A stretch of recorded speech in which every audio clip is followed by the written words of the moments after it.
Hey everybody, my name is Sam Runion, and the case that I will be briefing today is Reggie Bush versus the St. Louis Regional Convention and Sports Complex Authority and the St. Louis Rams. The suit was filed by the plaintiff Bush in January of 2016 to the United States District Courts in the Eastern District of Missouri. It was remanded to the lower Circuit Court of St. Louis and was ruled in favor of Reggie Bush in 2018. As far as the facts goes, Reggie Bush was an NFL running back. He was participating in a match versus the St. Louis Rams on November 1st of 2015. He was returning a punt when he was forced out of bounds, ending the play, which is a very common football play. The problem here was that Reggie Bush ran out of room to slow himself down at the arena. There was a concrete ring that was considered by Reggie Bush and his team to be an unfinished aspect of the stadium. He ran out of room, slipped on the concrete ring, and tore his ACL. This ended his season and essentially his career. Reggie Bush and his team sought compensatory damages and punitive damages. Damages for his lack of play and earnings in the current season in which he was out, his future earnings that could have been affected by this injury, and for his pain and suffering from the injury. The issues here are that the St. Louis Rams and the stadium, the St. Louis Convention and Sports Complex Authority, they owe a duty to Reggie Bush. He is essentially an invitee to the event that is being held there, the sports match. So they have a high duty of care to perform to Reggie. And Reggie's team essentially found it to be negligent that the playing surface surrounding the fairground of play was so dangerous. And there was no warning of this concrete ring for any participant. As a matter of fact, a week prior to Reggie's injury, quarterback Josh McCown slipped on the same concrete surface, collided with the wall, and injured his shoulder.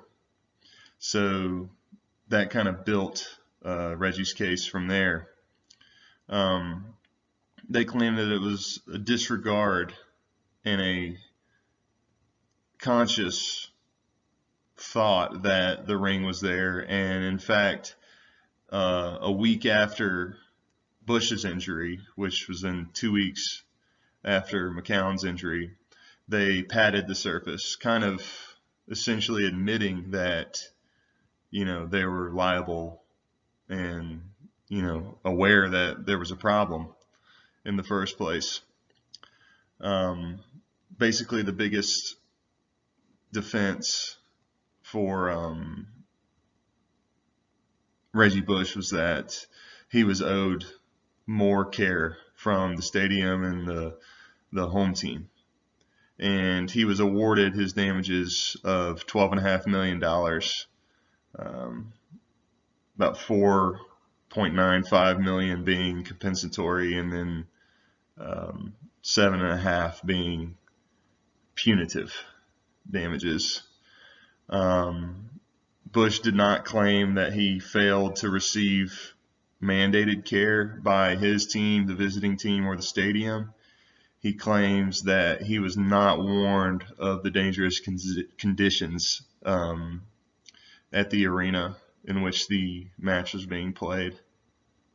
As far as my opinion goes, as a former athlete, Bush has a solid ground to stand on with a suit.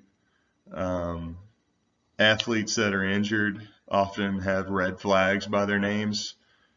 So as far as future earnings, they would definitely be damaged by this injury, which, was negligent of the stadium. So, and again, as far as damages go, the pain and suffering caused by the injury on Bush's part, it's very difficult to come back from a surgery, especially surgery to come back from and perform at a very high physical level. So not only is it painful to go through surgery, but go through surgery and rehabilitation to get back to a high level of play. And he was quoted that it essentially ended his career. He was 33 after it was all said and done, and for a running back in the NFL, 33 is a dinosaur. So, having been injured in his early 30s, that was definitely detrimental and essentially ended his career. So I agree with the ruling of the jury in the circuit court, and Bush was awarded his damages. So